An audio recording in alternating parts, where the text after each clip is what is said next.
जय हिंद स्टूडेंट्स, कैसे हैं आप सभी लोग। तो पॉलिटी और मॉडर्न इंडियन हिस्ट्री खत्म नहीं हो रही है, तो टेंशन लेने की जरूरत नहीं है। यानी कि आधुनिक भारत का इतिहास और भारतीय राज्य व्यवस्था, अगर ये किताबें जो है वो आप फिनिश नहीं कर पा रहे हो तो अगेन आपके लिए एक ऑफर आ गया है। मात्र 99 रुपीज में कंप्लीट पॉलिटी का कोर्स, इंग्लिश हिंदी मीडियम दोनों में प्रॉपर अंडरस्टैंडिंग करवाई जाएगी। क्लास के दौरान पूरे कंप्लीट लेक्चर्स हैं 50 से भी ज्यादा घंटों के, और पीडीएफ्स अवेलेबल हैं। और ये पूरा करने के बाद आपको कुछ और करने की जरूरत नहीं। और पॉलिटी और मॉडर्न इंडियन हिस्ट्री ये सबसे बड़े सब्जेक्ट्स होते हैं। इन सब्जेक्ट्स की अगर आपने अच्छे से तैयारी जो है वो कर ली तो एग्जामिनेशन का ये मान के चलिए कि 40 to 50% सिलेबस आपका पूरा फिनिश है, क्योंकि मैक्सिमम वेटेज जो होते हैं ये दो सब्जेक्ट्स के सबसे ज्यादा होते हैं और सबसे ज्यादा लेंथी सब्जेक्ट्स होते हैं। और मॉडर्न इंडियन हिस्ट्री का कंप्लीट कोर्स 70 से भी ज्यादा घंटों की क्लासेस मात्र 150 रुपए में। तो 99 में पॉलिटी का, 150 रुपए में जो है वो मॉडर्न इंडियन हिस्ट्री का कोर्स, ये पूरा आपको जो है वो मिल जाएगा।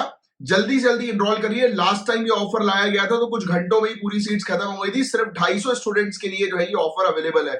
और ये जो नंबर दिया हुआ है, इस नंबर पर जो है वो तुरंत कांटेक्ट करके जो है वो आप कोर्स को जो है वो ज्वाइन करें। जय हिंद। जय हिंद स्टूडेंट्स, कैसे हैं आप सभी लोग। अगर आप लोगों को मेरी आवाज प्रॉपर्ली सुनाई दे रही है तो प्लीज बताइएगा। हम लोग सेशन को करेंगे स्टार्ट। कम ऑन, प्लीज मुझे कंफर्म कर दीजिए कि मेरी आवाज प्रॉपर्ली आ रही है। मिशन सिविल सर्विसेज 2024 ये हम लोग को देखने को मिल रहा है। एनसीईआरटी की टेस्ट सीरीज है ये। और कल हमने एक प्री हिस्टोरिक पीरियड जो है, प्राग ऐतिहासिक काल, उसके कुछ क्वेश्चंस लगाए थे। आज हम लोग मौर्यन एम्पायर के क्वेश्चंस जो है वो लगाने वाले हैं। तो प्लीज मुझे कंफर्म कर लीजिए और फटाफट लाइव सेशंस को जो है वो ज्वाइन कर लीजिए। एंड जिन लोगों ने भी ज्वाइन किया है इस सेशन को, मैं सभी लोगों को थैंक यू कहना चाहता हूँ। और यूट्यूब पे अगर आप ये सेशन को देखेंगे तो आप हमारी लाइव सेशन जो है वो अटेंड कर सकते हैं। लाइव टेस्ट सीरीज जो है वो अटेंड कर सकते हैं। लाइव टेस्ट सीरीज अटेंड कर सकते हैं हमारी एप्लीकेशन पर। और उसके लिए आपको जो है वो क्या करना पड़ेगा, ये एप्लीकेशन है झासर अकेडमी, इसको डाउनलोड कर लीजिए। ये टेलीग्राम के चैनल @jha_sir अगर आप टाइप करेंगे टेलीग्राम पे तो चैनल से जुड़ जाएंगे। और कोई भी समस्या आती है तो इस नंबर पर आप व्हाट्सएप जो है वो कर सकते हैं। फिर ये मेरे बारे में कुछ इन्फॉर्मेशन जो है वो यहाँ पर दी गई है। प्रभव जुड़े हैं, मेघा जी और निशा जी। प्रभव यार, उस दिन कौन से मंदिर का प्रसाद दिया था आपने मुझे? जगन्नाथ मंदिर का था क्या? मैं एक्चुअली यार मैं भूल गया था और मम्मी जो है पूछ रही थी। आप प्रसाद लेके आए थे ना, वो कौन से मंदिर का था?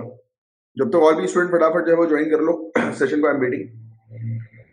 कौन से मंदिर का था यार प्रसाद, थोड़ा बताओगे प्लीज? उस दिन लेके आए थे ना आप, ब्लैक कलर की उसमें था, जगन्नाथ मंदिर का था ना। अच्छा हाँ, बस बस, थैंक यू। तो जगन्नाथ मम्मी पूछ रही थी, तो मैंने कहा कि आज लाइव सेशन में अगर प्रभाव आएगा या कल आएगा क्लास में तो उससे पूछ के बताता हूँ। चलिए, I think everyone is ready. तो देखिए, आपको क्वेश्चन पढ़ना है, उसके बाद अभी आपको आंसर कमेंट पे नहीं देना है, राइट। और अगर यूट्यूब पे जो स्टूडेंट्स देख रहे होंगे वो कमेंट पर जो है वो दे सकते हैं। आपको जो है वो मैं आपके सामने एक पोल जो है वो रखूंगा जिस पर जो है वो आपको आंसर देना है, ठीक है। तो चलिए आइए आपके क्वेश्चन की तरफ जो है वो आते हैं। थोड़ी देर बाद आपकी स्क्रीन पर पोल जो है वो आ जाएगा, आप पोल के अकॉर्डिंग चलेंगे। तो in the context of Mauryan period, पति वेदिकास वर्ग, मौर्य काल के संदर्भ में पार्टी वेदिका जो है वो क्या है, यानी कि कौन थे पार्टी वेदिकास? बेसिकली एक पोस्ट है, वो किसकी थी? तो क्या ये ऑफिसर इन चार्ज थे अशोक धर्म को प्रोपोगेट करने के लिए, अशोक के धर्म के प्रचार के लिए प्रभारी अधिकारी थे? क्या ये ऑफिसर्स थे कानून को इंटरप्रेट करने के लिए, कानून की व्याख्या के लिए? क्या ये अधिकारी थे? क्या ये अशोक की कोर्ट पोएट्स थे, अशोक के दरबारी कवि थे? और क्या ये ऑफिसर्स थे जो कि रिस्पॉन्सिबल थे कि जो भी लोगों की समस्या है उनको डील करने के लिए, उनको रिपोर्ट करने के लिए, तो लोगों के मामलों के बारे में रिपोर्ट करने के लिए जिम्मेदार अधिकारी थे? तो बताइए, 15 सेकंड का आपके सामने जो है वो अभी ओपन हो रहा है। तो आई थिंक क्वेश्चन जो है आप ढंग से समझ गए हो। तो ऑप्शन ABCD आपको मार्क करना है सामने। क्या होगा इसका करेक्ट आंसर? आंसर देना जो है वो शुरू कर दिया स्टूडेंट्स ने, करेक्ट आंसर दे रहे हैं मैक्सिमम स्टूडेंट्स। फटाफट जो है अटेम्प्ट करिएगा। वेरी गुड, बहुत बढ़िया। अब मैं कुछ चीजें आपको बताता हूं इसका जो करेक्ट आंसर है। पहली चीज तो इसका करेक्ट आंसर है D, officers were responsible to report about the affairs of people. तो अशोक के शासन काल में लोगों के मामलों को निपटाने और उनके बारे में नियमित प्रतिवेदन प्राप्त करने की व्यवस्था की गई थी। यानी कि जितने भी लोग थे उनकी प्रॉब्लम्स को सॉल्व करने के लिए अशोक के एम्पायर के दौरान जो है वो व्यवस्था थी। अशोक को हर समय लोगों के मामलों के बारे में प्रतिवेदन करने के लिए पार्टी वैदिक नियुक्त किए गए थे। तो याद रखना, पार्टी वैदिक वो ऑफिशियल्स थे कि लोगों की समस्या अशोक तक पहुंचाने के लिए ऑफिशियल्स अपॉइंट किए गए थे, पार्टी वैदिक, याद रखना है। फिर आगे की बात करूं मैं आपसे, तो पूरा पूरा लेख वेदताओं यानी कि जो आर्कियोलॉजिस्ट जो थे, उन्होंने पार्टी वैदिक शब्द का एक संवाददाता के रूप में अनुवाद जो है वो किया, यानी कि जो कम्युनिकेटर जो होते हैं, जो कम्युनिकेशन जो है वो प्रोवाइड कराते हैं, और राजा अशोक द्वारा उन्हें सामान्य और सार्वजनिक मामलों की प्रतिवेदन करने के लिए नियुक्त किया गया था, जिससे राजा को आवश्यक कदम उठाने के लिए प्रेरित किया गया। उन्हें पार्टी वेदक जो है वो कहा जाता था, यानी कि कुछ ऑफिशियल थे जो राजा को बताते थे कि यार ये प्रॉब्लम चल रही है लोगों के बीच में, उन प्रॉब्लम्स को रिजॉल्व करना है। जैसे फॉर एग्जांपल अगर हम आज की डेट में डेमोक्रेसी की बात करें, तो इस समय आपके जो क्षेत्र का जो वो होता है पार्षद, जो आपके क्षेत्र का पार्षद होता है, बेसिकली उसके पास ये रिस्पॉन्सिबिलिटी होती है ये करने की। मतलब आप उसको जो है बताते हो ना। निधि, आपको कुछ कहना है क्या? आपको कुछ कहना है तो आप कह सकते हो, आपने माइक ऑन किया है कि गलती से हो गया।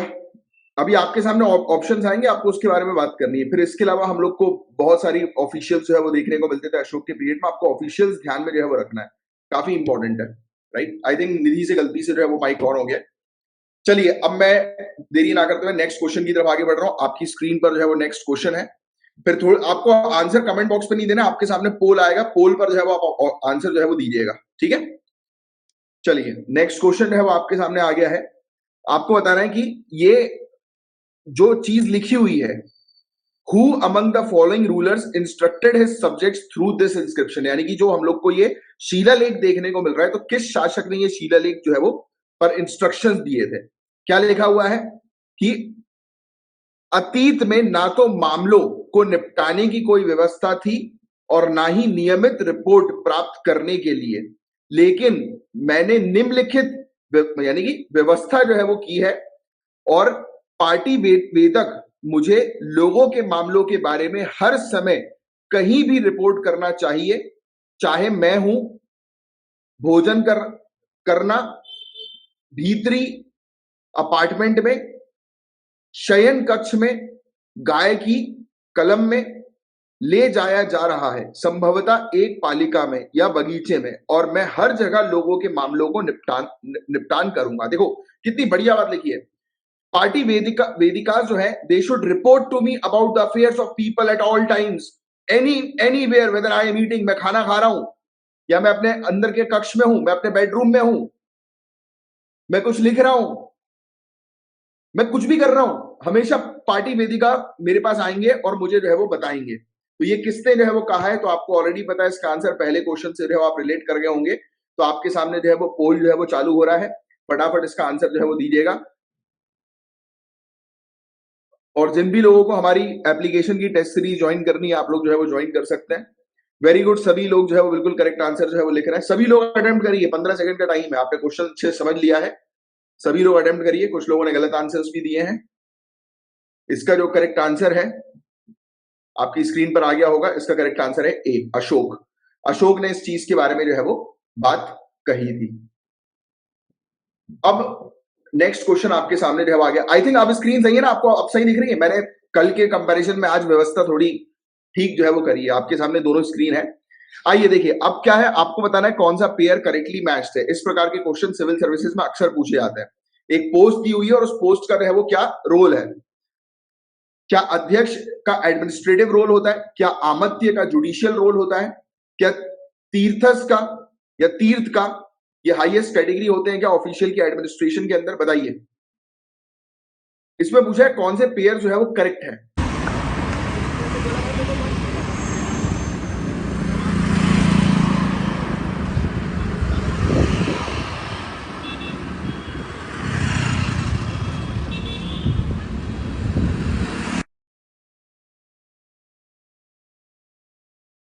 जनवरी 2024 से जो हमने अभियान शुरू किया था कि आपकी दी हुई फीस का एक हिस्सा वेलफेयर एक्टिविटी में जाएगा, क्योंकि शिक्षा के साथ साथ दुआएं भी बहुत ज्यादा जरूरी है, और जहां शिक्षा और दुआ एक साथ मिल जाती है तो सफलता पक्की होती है। तो झांसर एकेडमी फॉर आईएएस को ज्वाइन करिए, और ये दुआ आप सभी लोगों के लिए है। जय हिंद। इसका करेक्ट आंसर है बेसिकली, मैं भी आपको बता देता हूं, गलती से मुझसे बी मार्क हो गया, इसका सी जो है वो करेक्ट आंसर है। इसका करेक्ट आंसर है सी। आपको बी जो है वो करेक्ट आंसर दिखा रहा होगा, बट इसका करेक्ट आंसर है C. C is the correct answer. 2 and 3 only, यानी कि दूसरा और तीसरा जो हम लोग को देखने को मिल रहा है वो सही है। आमत्य जो है वो उनका जुडिशियल रोल होता है, न्यायिक भूमिका होती है आमत्य की, और तीर्था जो होते हैं वो प्रशासन अधिकारी के उच्चतम श्रेणी तीर्थ हम लोग को जो है वो देखने को मिलती है। तो मौर्य एडमिनिस्ट्रेशन जो था वो सेंट्रलाइज्ड एडमिनिस्ट्रेशन था, यानी कि केंद्रित एडमिनिस्ट्रेशन था। प्रशासन जो था केंद्रित था। सम्राट जो है वो सबसे सर्वोच्च शक्ति था, यानी कि सबसे ऊपर एम्परर हम लोग को, किंग हम लोग को देखने को मिलता है, सम्राट। और सभी अधिकार का सोर्स सम्राट के पास, यानी कि किंग जो बोलेगा वही होगा, राइट। यही था मौर्यन पीरियड में। उन्हें मंत्री परिषद द्वारा सहायता प्रदान की गई थी। उनके एक मंत्री परिषद हुआ करता था। अब किंग के नीचे मंत्री वगैरह हुआ करते थे, और इसे मंत्री परिषद जो है वो कहा जाता था, राइट। काउंसिल ऑफ मिनिस्टर्स इनको हम लोग जो है वो बोलते हैं ना, तो वो हम लोग को जो है वो देखने को मिलते हैं मंत्री परिषद। तो याद रखिएगा, काउंसिल जो था वो मंत्री परिषद का काउंसिल हम लोग को देखने को मिला था। अब मंत्रियों को मंत्री ही कहा जाता था, और परिषद का नेतृत्व आज के प्रधानमंत्री के समान मंत्री परिषद अध्याय ने किया। तो देखिए, आज की डेट में जो हम लोग को देखने को मिलते हैं काउंसिल ऑफ मिनिस्टर है, वैसे ही मौर्यन पीरियड के समय पर एडमिनिस्ट्रेशन प्रशासन हुआ करता था। ये चीज आपको बहुत ध्यान में रखनी है, क्योंकि आपका सिविल सर्विसेज का एग्जाम है, एडमिनिस्ट्रेटिव एग्जाम है, और आपको ये सब चीजों पर ज्यादा फोकस करना है। इसलिए मैं जो चीज पढ़ाऊंगा वही एग्जाम में आएगी, इसलिए बहुत ध्यान से पूरी चीजों को समझिएगा। अब तीर्थ के बारे में बात करें तो प्रशासन में अधिकारियों की उच्चतम श्रेणी को तीर्थ कहा जाता था, और 18 तीर्थ हुआ करते थे, राइट। तो ये चीज ध्यान में रखिएगा। और अध्यक्ष के बारे में हम लोग बात करें, प्रेसिडेंट के बारे में बात करें, तो तीर्थों के बाद दूसरे स्थान पर प्रेसिडेंट आता था, और 20 प्रेसिडेंट हुआ करते थे, और उनके पास आर्थिक और सैन्य कार्य थे, यानी कि फाइनेंशियल और मिलिट्री दोनों काम जो है वो प्रेसिडेंट किया करता था, और 20 प्रेसिडेंट हम लोग को देखने को मिलते थे।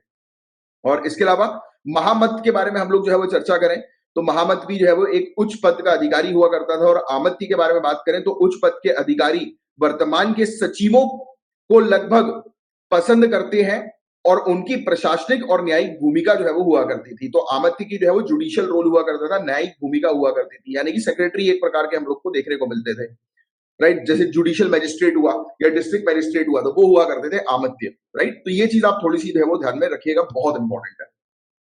चलिए मैं आपके सामने नेक्स्ट क्वेश्चन लेकर आ रहा हूं। अब देखिए आपके सामने आ गया है नेक्स्ट क्वेश्चन। अब जो ये नेक्स्ट क्वेश्चन हम लोग को देखने को मिल रहा है, ये बोल रहा है कि कौटिल्य के अर्थशास्त्र के संबंध में कुछ चीजें जो है वो लिखी हुई हैं।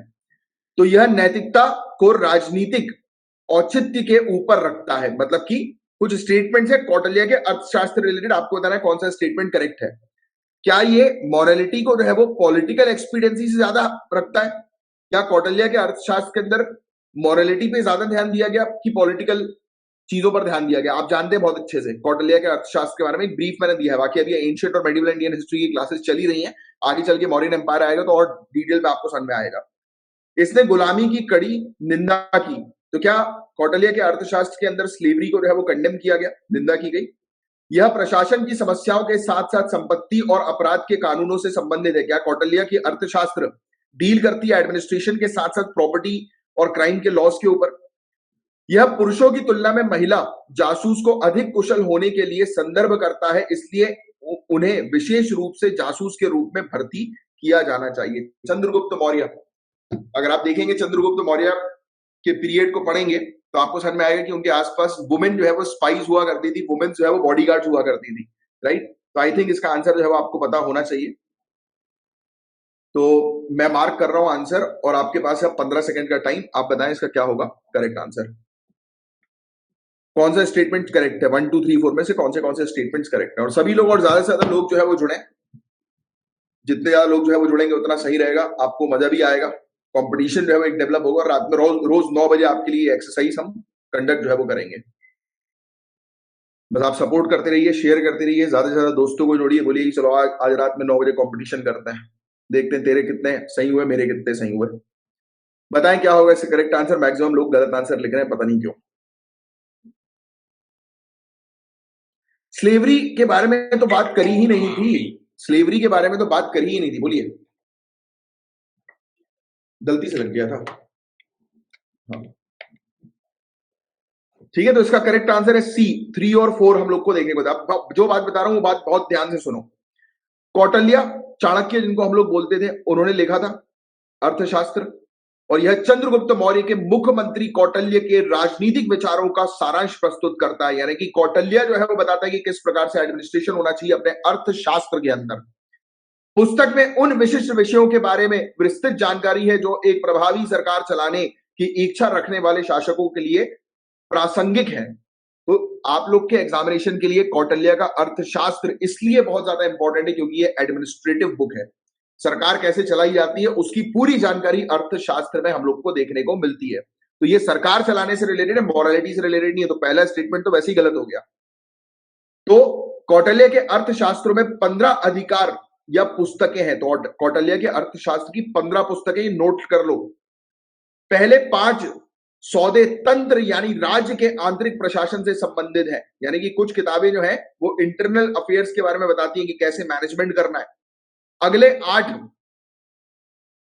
उपपा या पड़ोसी राज्यों के साथ उनके संबंध से संबंधित है। यानी कि हमें अपने जो नेबर कंट्रीज है उसके साथ कैसे रिलेशंस बनाने हैं, तो उससे रिलेटेड कुछ किताबें हैं। यानी कि इंटरनेशनल रिलेशंस के बारे में भी अर्थशास्त्र कहता है। और अंतिम 2 चरित्र में विविध हम लोग को जो है वो देखने को मिलता है। यानी कि कुछ कैरेक्टर्स के बारे में जो है वो बात करता है। बट इसने हमेशा ऊपर किसको रखा? पॉलिटिकल को, राजनीतिक विचारों को सबसे ज्यादा जो है वो महत्व दिया। यह प्रशासन की समस्याओं के साथ साथ संपत्ति और अपराध के कानून से संबंधित है। तो ये लिखा हुआ है थर्ड स्टेटमेंट क्लियरली कि प्रॉपर्टी और क्राइम के लॉज इसके अंदर मेंशन्ड है। तो थर्ड तो बिल्कुल होगा ही होगा। फिर यह साम्राज्य के लिए एक पूर्ण केंद्रित सरकार के मामले का तर्क देता है। अतः इसमें मौर्य शासकों द्वारा बनाए गए महिला अंगरक्षकों और जासूसों का भी उल्लेख है। ये महिला अंगरक्षक तीरंदाजी में कुशल थी। तो आपको पता है कि चंद्रगुप्त मौर्य के पास है वो बॉडीगार्ड जो थी वो वुमेन थी। बॉडीगार्ड्स को ट्रेन किया जाता था, विष कन्या वगैरह, आपको शायद याद हो। तो ये चीज जो है वो वहां पर हम लोग को देखने को मिलती थी। और अर्थशास्त्र में कहा गया है कि एक आदमी जन्म से स्वेच्छा से खुद को बेचकर, युद्ध में कैद होकर या न्यायिक दंड के परिणाम स्वरूप गुलाम दास हो सकता है। तो सेकंड स्टेटमेंट जो है वो सही नहीं है। स्लेवरी के बारे में बात की गई है कि अगर हमने किसी दूसरी कंट्री के ऊपर अटैक किया, दूसरी टेरिटरी पे अटैक किया और लोगों को गुलाम बना सकते हैं हम लोग अटैक करने के बाद, या फिर किसी व्यक्ति को पकड़कर मिलिट्री सर्विस में जो है वो ला सकते हैं। Even today also in your fundamental duties, अगर आप ध्यान से देखेंगे तो स्टेट जो है वो जब चाहे तब जो है वो आपको बुलाकर मिलिट्री सर्विस में जो है वो रख सकता है। और आपकी ड्यूटी होगी कि आपको स्टेट को मना नहीं करना है। राइट? तो you know about it. Time जल्दी ओवर हो गया भाई। सर मेरा पोल टैप नहीं हो रहा। क्यों नहीं हो रहा? रिफ्रेश करके देखो। मुझे स्लो नहीं हुआ टाइम। 15 सेकंड बहुत है। मैं बिल्कुल क्वेश्चन कवर करने के बाद ही आपको जो है वो टाइम दे रहा हूं। अब देखिए आपके सामने गाइस नेक्स्ट क्वेश्चन जो है वो आ गया है। आपको बिल्कुल पोल पर जो है वो ध्यान देना है। अभी नहीं, जब मैं बोलूंगा तब पोल जो है वो शुरू होगा। क्वेश्चन है, मौर्यन एडमिनिस्ट्रेशन से रिलेटेड कौन सा स्टेटमेंट गलत है?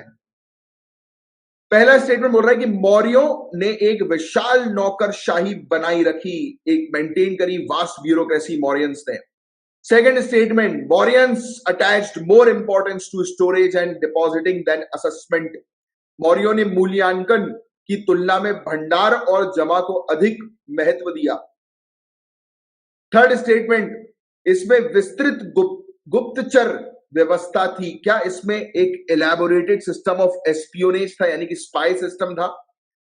स्लेव जो है उनको एग्रीकल्चर ऑपरेशंस में रखा जाता था। दास जो है वो कृषि कार्यों में कार्यरत थे। तो बताएं कौन सा स्टेटमेंट जो है वो इसमें गलत हम लोग को जो है वो देखने को मिल रहा है। तो 15 सेकंड का आपका टाइम शुरू होता है अब। ये बहुत इंपॉर्टेंट है ये सब क्विज आप लोगों के लिए। पढ़ाई करो तरीके से और ये क्विज जो है वो दो डेली बेसिस पर। बताएं, बहुत इजी क्वेश्चन, वेरी इजी। थोड़ा भी पढ़ा है मौर्यन एम्पायर के बारे में तो इसका आंसर आप जो है वो आराम से जो है वो दे दोगे। स्टूडेंट्स ने आंसर जो है वो देना शुरू कर दिया। इसका जो करेक्ट आंसर हम लोग को देखने को मिलता है, और आप भी अपने पास वो लिखते जाओ कि आपके कितने सही हुए कितने गलत हुए। इसका करेक्ट आंसर हम लोग को जो है वो देखने को मिल रहा है वो है बी गलत है। मौर्य साम्राज्य एक विशाल क्षेत्रीय इकाई था, बहुत बड़ा एक एरिया था। इससे अच्छी तरह संचालित करने के लिए प्रशासन के विभिन्न स्तरों की आवश्यकता थी। मतलब हमें एडमिनिस्ट्रेशन के अंदर अलग अलग ऑफिसर्स देखने को मिल रहे थे। अर्थशास्त्र, यूनानी लेख और अशोक के अभिलेख हमें प्रशासनिक व्यवस्था के बारे में एक अच्छा विचार देते हैं। यानी ग्रीक्स के जो राइटर्स थे, अर्थशास्त्र जो है और अशोका के जो इंस्क्रिप्शंस है, उससे हमें पता लगता है कि प्रॉपर ब्यूरोक्रेसी हुआ करती थी। प्रशासनिक ढांचे में प्रांतों में साम्राज्य का विभाजन शामिल था। प्रत्येक एक राजकुमार या शाही परिवार के सदस्य के प्रत्यक्ष शासन के अधीन था। यानी कि आपको पता है कि गवर्नर जो है वो बना दिया जाता था। यानी कि मौर्य एम्पायर के अंदर जो प्रिंस वगैरह हुआ करते थे, उनको अलग अलग टेरिटरी का गवर्नर बना दिया जाता था, यानी कि अलग अलग प्रोविंस का। शिलालेख 4 ऐसे प्रांतों का सुझाव देते हैं। एक दक्षिणी प्रांत जिसका केंद्र स्वर्णगिरी में है, एक उत्तरी प्रांत जिसकी राजधानी तक्षशिला है, एक पश्चिमी प्रांत जिसकी राजधानी उज्जैन है और एक पूर्वी प्रांत जिसकी राजधानी तौसाली है। तो देखिए, ये सब कैपिटल्स वगैरह भी आपको पता होनी चाहिए। तो पहला स्टेटमेंट बिल्कुल करेक्ट है, दूसरा स्टेटमेंट इनकरेक्ट है। क्यों इनकरेक्ट हम लोग को देखने को मिल रहा है दूसरा स्टेटमेंट? क्योंकि मौर्य प्रशासन की प्रमुख विशेषता में से एक जो थी, इसकी कराधान प्रणाली हम लोग को देखने को मिल रही थी, टैक्सेशन सिस्टम हम लोग को देखने को मिल रहा था। और मौर्यों ने भंडारण और जमा करने की तुलना में मूल्यांकन को अधिक महत्व दिया था। इन्होंने इंपॉर्टेंस जो है वो ज्यादा जो है वो किसको दी थी? असेसमेंट को, कि एनालिसिस, प्रॉपर असेसमेंट के थ्रू जो है वो लोगों से टैक्स कलेक्ट किया जाएगा। सिर्फ टैक्स नहीं कलेक्ट करना है, प्रॉपर नॉलेज के थ्रू जो है वो टैक्स कलेक्ट करना है, जिससे एडमिनिस्ट्रेशन प्रॉपर तरीके से चले। इसलिए मौर्यन एम्पायर आपको आपके सिलेबस में है, कोर्स में है। बताएं क्या होगा? नेक्स्ट क्वेश्चन आपके सामने आ गया है। नेक्स्ट क्वेश्चन जो है वो आपके सामने है। क्वेश्चन जो है वो हम लोग को देखने को मिल रहा है आपके सामने। मौर्य प्रशासन के संदर्भ में, अच्छा ये हो चुका है, अशोक या आ चुका है। Ashok inscription with the reference to Ashokan inscription consider the following statement. Ashok के अभिलेखों के संदर्भ में निम्नलिखित कथनों पर विचार कीजिए। रुमिनदेई स्तंभ शिलालेख में लुम्बिनी की कर छूट का उल्लेख है। ये मैंने आपको उसमें दिया हुआ है, आपके जो नोट्स है वहां पर लिखा हुआ है। रुमिनदेई पिलर एडिक्ट जो है उसके अंदर टैक्स एग्जेम्पशन की बात की गई। लुम्बिनी से टैक्स नहीं लिया जाएगा। अब कहीं ना कहीं बुद्धिज्म यहां से जो है रिलेट हो रहा है। Kandahar inscription was carved in Aramaic language. Kandahar शिलालेख अरामी भाषा में उकेरा गया था। सेकेंड रॉक एडिक्ट जो है उसके अंदर हम लोग को नाम जो देखने को मिल रहा है वो है केरल पुत्रों का नाम का उल्लेख हम लोग को दूसरा शिलालेख में देखने को मिलता था। तो मैंने अशोक के रॉक एडिक्ट्स के बारे में बताया हुआ था, तो आपको बताना है कौन सा स्टेटमेंट जो है वो सही है। अशोक के रॉक एडिक्ट्स के बारे में 8 स्थानों पे पाए गए थे, 14 शिलालेख हम लोग को जो है वो देखने को मिले थे अशोका के। बताएं। अच्छा मैं मार्क कर देता हूं। इसका जो करेक्ट आंसर है, 15 सेकंड का टाइम आपके पास है, मार्क करिए क्या होगा इसका करेक्ट आंसर। और क्विज जो है वो खत्म होने के बाद आपको बताना है कि टोटल क्वेश्चंस में से आपके कितने सही हुए हैं।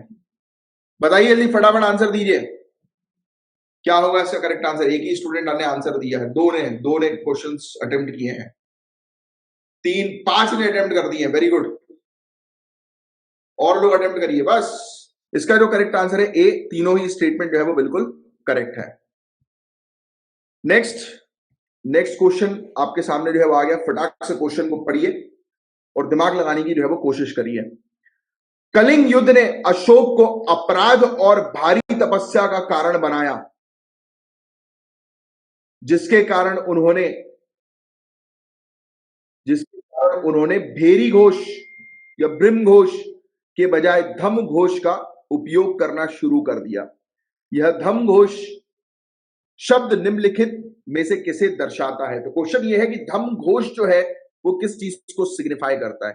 सैन्य विजय, मिलिट्री कॉन्क्वेस्ट, कल्चरल एनिहिलेशन, सांस्कृतिक उद्दोष, कॉन्क्वेस्ट बाय रीजनल ट्राइब्स, क्षेत्रीय जनजातियों द्वारा विजय, कॉन्क्वेस्ट बाय ब्राह्मणिकल ट्रेडिशन, ब्राह्मणवादी परंपराओं द्वारा विजय।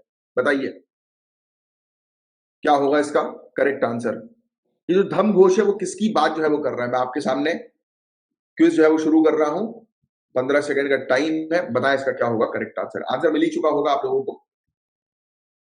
पोल जो है वो शुरू हो रहा है आपके सामने।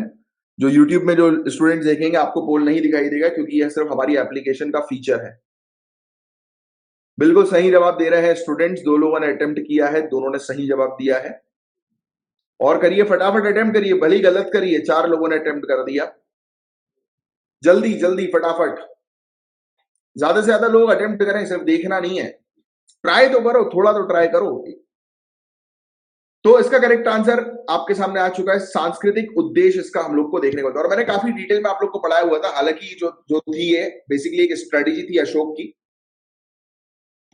नेक्स्ट क्वेश्चन आपके सामने, बताएं मौर्य साम्राज्य के पतन के निम्न में से कौन से कारण है, यानी कि डिक्लाइन ऑफ मौर्यन एम्पायर कैसे हुआ? उत्तर पश्चिमी से सिकंदर का आक्रमण, क्या अलेक्जेंडर ने नॉर्थ वेस्ट से इन्वेड किया तब जाकर मौर्यन एम्पायर डिक्लाइन हुआ? सेकेंड स्टेटमेंट, बाहरी क्षेत्रों में लोहे के उपकरणों और हथियारों का प्रसार, आयरन टूल्स है वो स्प्रेड हो गए, वेपन्स स्प्रेड हो गए दूसरे एरियाज में। अशोक की नीतियों के खिलाफ ब्राह्मणवादी प्रतिक्रिया, अशोक की नीति के अगेंस्ट जो है वो, तो अशोक की पॉलिसी के अगेंस्ट जो है वो ब्राह्मणिकल रिएक्शन हम लोग को देखने को मिला। फोर्थ स्टेटमेंट, फाइनेंशियल क्राइसिस हम लोग को देखने को मिल रही है आर्मी को मेंटेन करने के लिए। तो आपको ऑलरेडी पता, एक को आप एलिमिनेट करके इसका आंसर निकल सकता है। एक चीज को आपने एलिमिनेट किया और इसका आंसर जो है वो आपको मिल जाएगा। तो मैं आपको जो है बता देता हूं, आपके सामने पोल जो है वो आ गया है, और फटाक से इसका आंसर देने की कोशिश करिएगा। चंद्रगुप्त मौर्य द्वारा जो है वो स्थापित किया गया था मौर्यन एम्पायर 322 और 185 ईसी पूर्व के बीच, ये पूरा हमें देखने को मिला। इसका जो करेक्ट आंसर है वो है 2, 3 एंड 4। 2, 3 और 4 बिल्कुल करेक्ट स्टेटमेंट है, क्योंकि वेपन जो है वो दूसरी जगह पहुंचना शुरू हो गए, लोगों के हाथ में वेपन आना शुरू हो गए। फिर हम लोग को देखने को मिला अशोक की पॉलिसीज लोग पसंद नहीं कर रहे थे। फिर दूसरी बात, एक इतनी बड़ी आर्मी को मेंटेन करने में पैसा जो है वो नहीं मिल पा रहा था। तो 2, 3, 4 बिल्कुल करेक्ट है। अलेक्जेंडर का टाइम तो चंद्रगुप्त मौर्य के टाइम पीरियड का था, तो पुराना है, तो उसका ऑटोमेटिकली एलिमिनेट कर सकते हो, और तीनों में ही एक है, तो आपका ये एलिमिनेशन मेथड के थ्रू जो है उसका आंसर करेक्ट हो जाएगा। नेक्स्ट क्वेश्चन आप लोगों के सामने है, देखिए अब आपको बताना है कि 2 स्टेटमेंट्स आपके सामने दिए हुए हैं। तो क्वेश्चन ये है कि दोनों स्टेटमेंट इंडिविजुअली ट्रू है, दोनों स्टेटमेंट इंडिविजुअली ट्रू है, बट स्टेटमेंट सेकंड जो है वो करेक्ट एक्सप्लेनेशन नहीं है स्टेटमेंट 1 का, और स्टेटमेंट 1 जो है वो करेक्ट एक्सप्लेनेशन है। तो ऐसे क्वेश्चन आते हैं, एक लिखा है स्टेटमेंट 1 करेक्ट है, स्टेटमेंट 2 गलत है, एक लिखा है स्टेटमेंट 1 गलत है, स्टेटमेंट 2 करेक्ट है। अब मैं आपको स्टेटमेंट बताता हूं। पहले नाम जो अशोका है ये मेंशन्ड है मस्की, गुज्जर, नितुर, ओडिगोलम एडिक्ट्स में, और 1837 में इसके बारे में पता लगा जब जेम्स प्रिंसेप ने इसको डिसिफर किया। मस्की, गुजरा, नेट्टूर और उद्गोलम अभिलेखों में वर्णित अशोक नाम 1837 में जेम्स प्रिंसेप द्वारा व्याख्या करने के बाद ज्ञात हुआ, और दोनों स्मारक अशोक स्तंभ नेपाल में स्थित हैं। 1837 में जेम्स प्रिंसेप ने अशोक के शिलालेखों को समझाया था, और मस्की, गुजरा, निट्टूर और ओदेगोलम अभिलेखों में अशोक के नाम का उल्लेख भी था। तो स्टेटमेंट 1 करेक्ट है। सेकंड, शिलालेखों की भाषा के बारे में हम लोग बात करें तो अशोक के अधिकांश शिलालेख ब्रह्मी लिपि में लिखे गए थे। ज्यादातर अशोक की जो इंस्क्रिप्शंस थे वो ब्रह्मी में थे, याद रखना। तो ये चीजें हैं। और स्टेटमेंट 2 के बारे में अगर हम जो है वो बात करें तो देखो स्टेटमेंट 2 भी जो है वो करेक्ट है, बट स्टेटमेंट 1 जो है वो करेक्ट एक्सप्लेनेशन नहीं है स्टेटमेंट 2 का, क्योंकि दोनों अलग जो है वो चीजों के बारे में बात कर रहे हैं ना। वो एक तो नाम अशोक के नाम की बात कर रहा है, जेम्स प्रिंसेप ने जिसको डिसिफर किया, बट अलग अलग लोगों ने जो है वो डिसिफर करवाया ना, अलग अलग लोगों ने अलग अलग चीजें जो है वो लिखी है, राइट। तो ये चीज, तो स्टेटमेंट दोनों ही स्टेटमेंट करेक्ट है, बट स्टेटमेंट 1 का एक्सप्लेनेशन स्टेटमेंट 2 जो है वो नहीं है, करेक्ट एक्सप्लेनेशन नहीं है, बस दैट्स इट। कौटिल्य की सप्तांग थ्योरी बहुत इंपॉर्टेंट टॉपिक सिविल सर्विसेज के लिए, बहुत इंपॉर्टेंट। कौन सा कौटिल्य राज्य के सप्तांग सिद्धांत के अंग थे, मतलब कौन से कौटिल्य राज्य के अंदर हम लोग को थ्योरी जो है वो देखने को मिलती थी? स्वामी, कोश, दुर्ग, पुरोहित, आत्म, राजूकसी। If I am not wrong, शायद मैंने ये वाला टॉपिक आप लोग को जो है वो चार्ट्स के थ्रू शायद पढ़ाया था, बट मेरे ख्याल से अभी करंट बैच में नहीं पढ़ाया, इससे पहले वाले बैच में शायद पढ़ाया था। मुझे जहां तक थोड़ा थोड़ा याद आ रहा है। अच्छा सॉरी, मैं क्विज एंटर करना भूल गया। हाँ बताएं इसका क्या होगा करेक्ट आंसर। 15 सेकंड का आपके पास टाइम है, शुरू हो रहा है। कौटिल्य की सप्तांग थ्योरी जो हम लोग को देखने को मिलती है, उसमें किन किन चीजों के बारे में मेंशन था?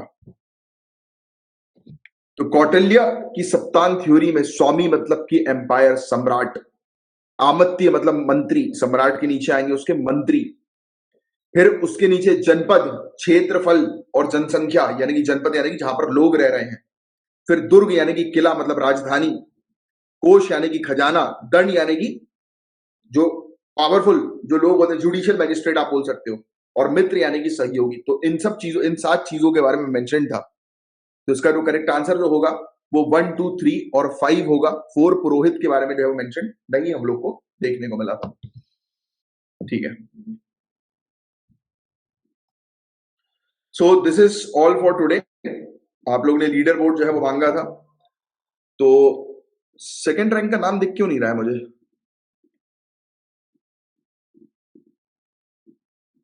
दीपेंद्र जो है उनकी फर्स्ट रैंक जो है वो आई है। मैं इसका स्क्रीनशॉट जो है वो ले लेता हूं। मुझे सेकंड का नाम दिख नहीं रहा है, किसी ने अपना नाम हाइड किया हुआ है क्या? और अनुषा जो है,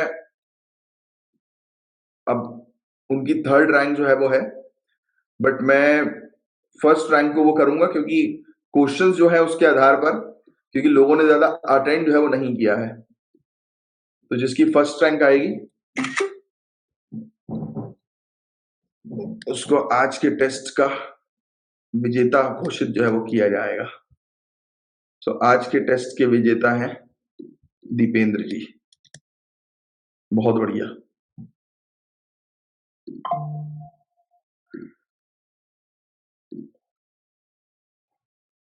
चलिए, हमने जो है वो डाल दिया है। तो कैसा लगा आप लोगों को टेस्ट? क्या एक्सपीरियंस रहा आप लोगों का? मजा आया? और भी ज्यादा से ज्यादा लोगों को जोड़िए, सपोर्ट करिए। चलिए, जय हिंद। मिलेंगे हम लोग। सेकंड रैंक नाम शो नहीं कर रहा था, पता नहीं क्यों। चलिए, जय हिंद। स्टूडेंट्स, अगर आप सिविल सर्विसेज की तैयारी कर रहे हैं, आईएएस, आईपीएस, एसडीएम, डीएसपी या कोई भी गवर्नमेंट एग्जामिनेशन को क्रैक करना चाहते हैं, तो ये वीडियो एंड तक जरूर देखिएगा। सबसे पहले तो मैं आपको बता दूं कि हम क्या क्लेम करते हैं। हम ये क्लेम करते हैं कि 80% क्वेश्चंस एग्जामिनेशन में हमारी पढ़ाई गई क्लासेस और नोट से नहीं आए तो पूरी फीस वापस। और फीस को लेकर चिंता मत करना, आगे तक देखते जाओ, मजा आने वाला है। अब दिमाग में सवाल आएगा कि ऐसा कैसे क्लेम कर रहे हैं कि 80% क्वेश्चन एग्जामिनेशन में इनकी पढ़ाई गई क्लासेस से आता है।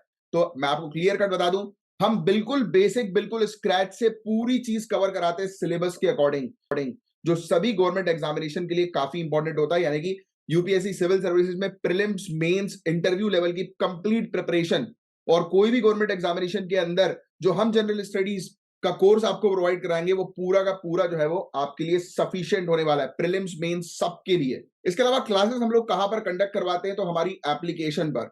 हमारी एप्लीकेशन है, ये इसका नाम लिखा हुआ है, झांसर एकेडमी फॉर आईएएस, जो आपको प्ले स्टोर, ऐप स्टोर पर जो है वो मिल जाएगी, जहां से आप डाउनलोड कर सकते हैं और वहां पर आप कोर्स ले सकते हैं। बात करते हैं कोर्स की फीस क्या है। तो कोर्स की फीस में बताने से पहले आपको बताता हूं क्या क्या मिलेगा आपको कोर्स में।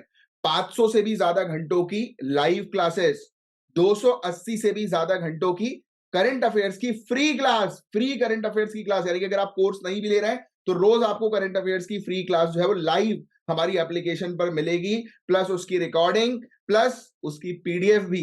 इंग्लिश मीडियम, हिंदी मीडियम दोनों की क्लासेस अवेलेबल हैं। प्रॉपर आपको स्टडी मटेरियल दिया जाएगा, प्रॉपर नोट्स बनवाए जाएंगे क्लास में। और इतना बड़ा जो हम लोग क्लेम कर रहे हैं कि 80% एग्जामिनेशन में क्वेश्चंस हमारी प्रोवाइड की गई क्लासेस और नोट्स से आएंगे, उसके हर सैटरडे को प्रूफ देते हैं। जो भी एग्जामिनेशंस होते हैं, चाहे वो मेंस का हो या प्रीलिम्स का हो, हर सैटरडे वाले दिन उसका प्रूफ आपको दिखाया जाता है, जिससे कि आपके पास एक कॉन्फिडेंस आता है कि हाँ, हम भी एग्जामिनेशन को क्रैक कर सकते हैं। अब बात करते हैं फीस की। तो मात्र 7500 ₹7500 में पूरी एक साल की तैयारी। अब और सिर्फ फीस ₹7500 में अगर आप आज बुक करते हैं तो ये देखिए, जैसा कि आप देख सकते हो कि यहाँ पर पूरी किताबें हैं A to Z। तो ये आपके घर पर जो है वो डिलीवर करवाई जाएगी। इंग्लिश मीडियम की अलग किताबें, हिंदी मीडियम की अलग किताबें। अगर आज अभी के अभी बुक करते हो तो ये फ्री गिफ्ट हमारी तरफ से जो है वो आपको प्रोवाइड किया जाएगा। और इतना सब कुछ आपको कितने में मिलेगा? मात्र ₹7500 में, इंक्लूडिंग बुक्स जो आपके घर पर डिलीवर की जाएंगी, इंग्लिश मीडियम की अलग, हिंदी मीडियम की अलग।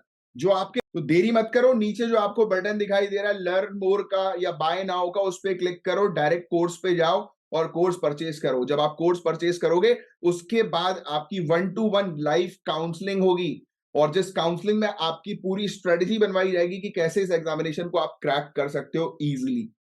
सो देरी मत करो, तुरंत के तुरंत आज ही अपना एग्जामिनेशन क्रैक करने का सपना जो है वो साकार करो।